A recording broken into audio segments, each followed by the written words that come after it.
Over by the door, sort of, there's an umbrella. It's a pretty big umbrella. Maybe. There we go.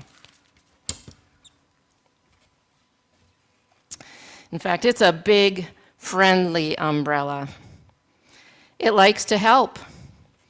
It likes to spread its arms wide. It loves to give shelter. There we go. To me and my friend. It loves to gather people in.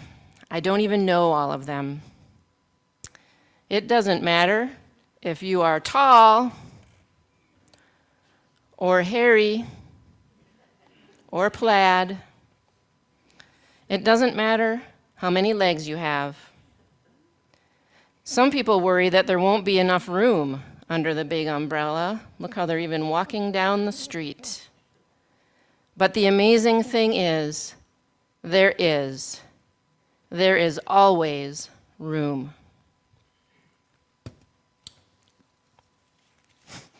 Try to not hit Lois.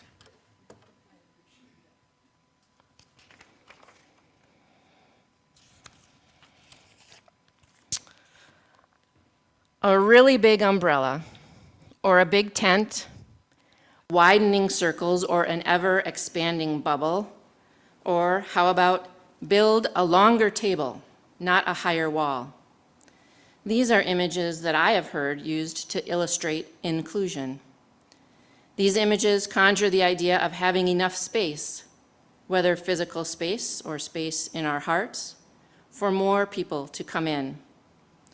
Of course, having space or making space is significant, but we also have to extend invitations. And once we are together, we have to engage with each other, not simply stand or sit side by side, although sometimes just being side by side is exactly what we need. And if we're truly inviting people to be present as their whole selves, we, whether as individuals or a congregation, we have to be ready and willing to change and grow. Inclusion is not only about expanding and welcoming new people. Sometimes it's about expanding relationships, opening up to a new or deeper conversation with people who are already here among us. For our interactive activity today, similar to what we did in January, to make this string of hearts, which I have behind us, and that string of hearts, if you recall, symbolized the gifts that we bring to this congregation. From the moment we, as young children, begin to understand that I am separate from you, we learn also who is in our family, in our church, in our school. We learn us versus them.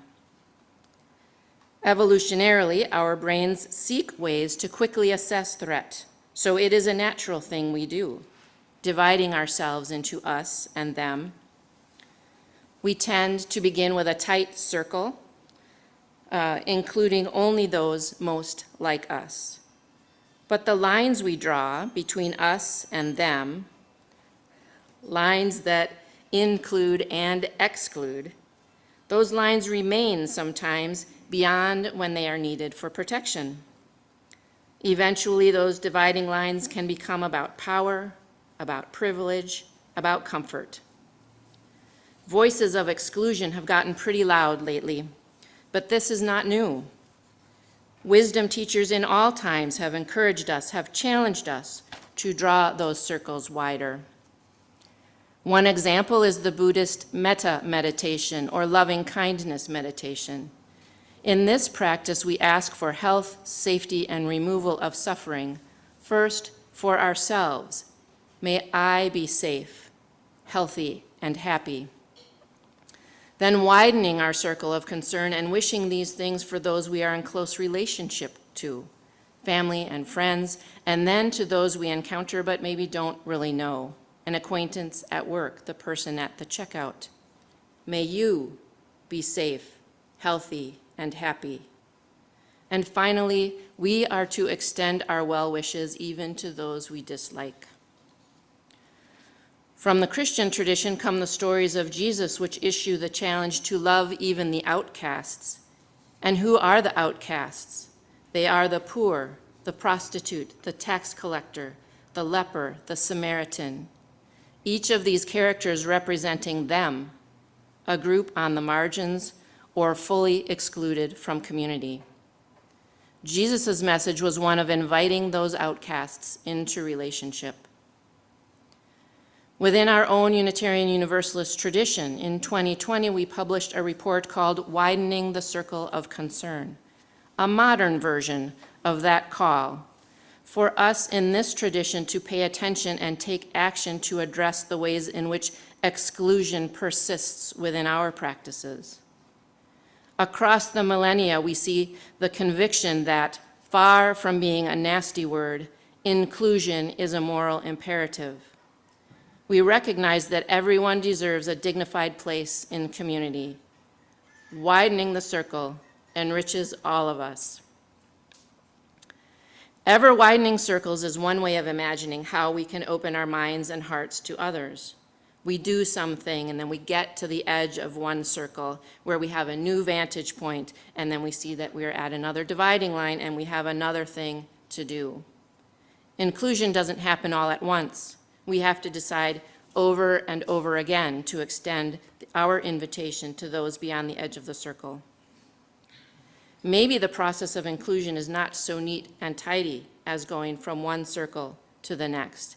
Maybe the circle is uneven, like the circle we make when we close each Sunday service.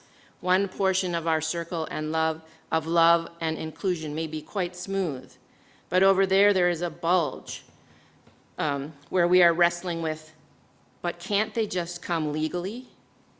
Wow, they actually walked through the jungle risking their lives to get here?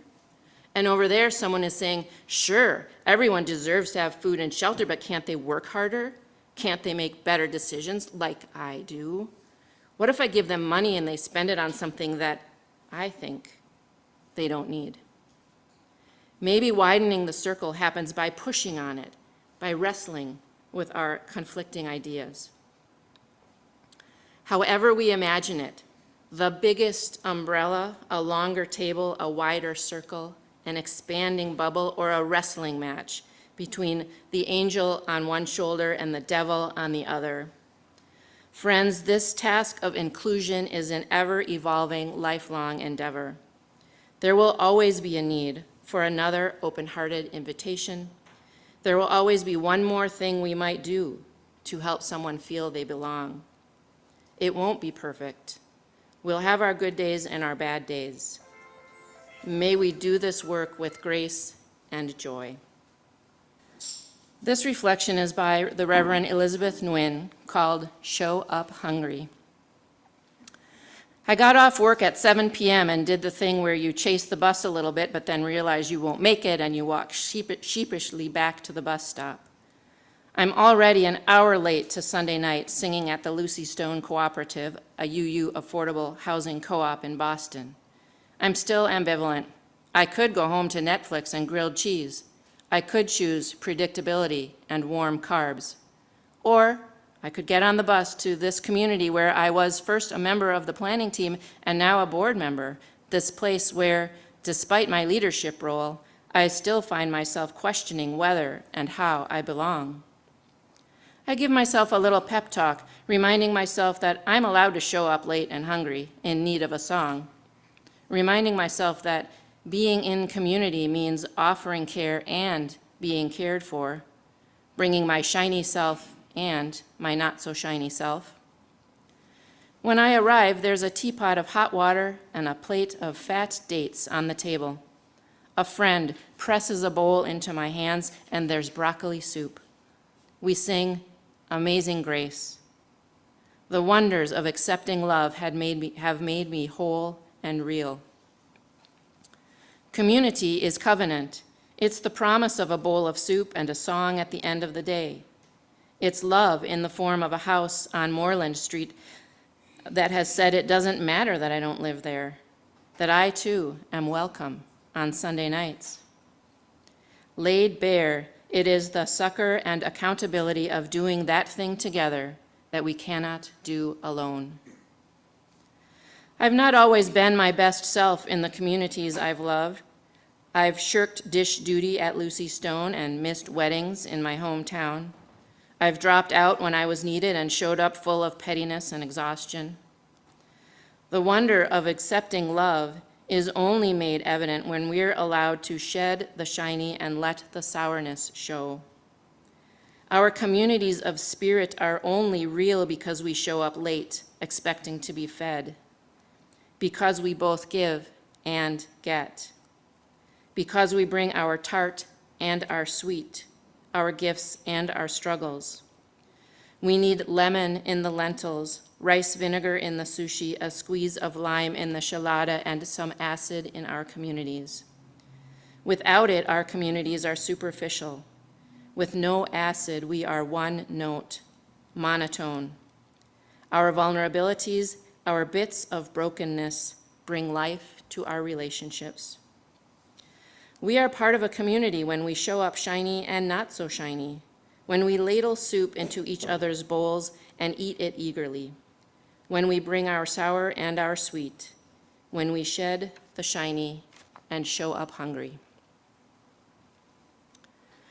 Our Emerging Waters congregational values call us to mindful interdependence, reminding us to show up, to be a part of this community when we are shiny and not so shiny.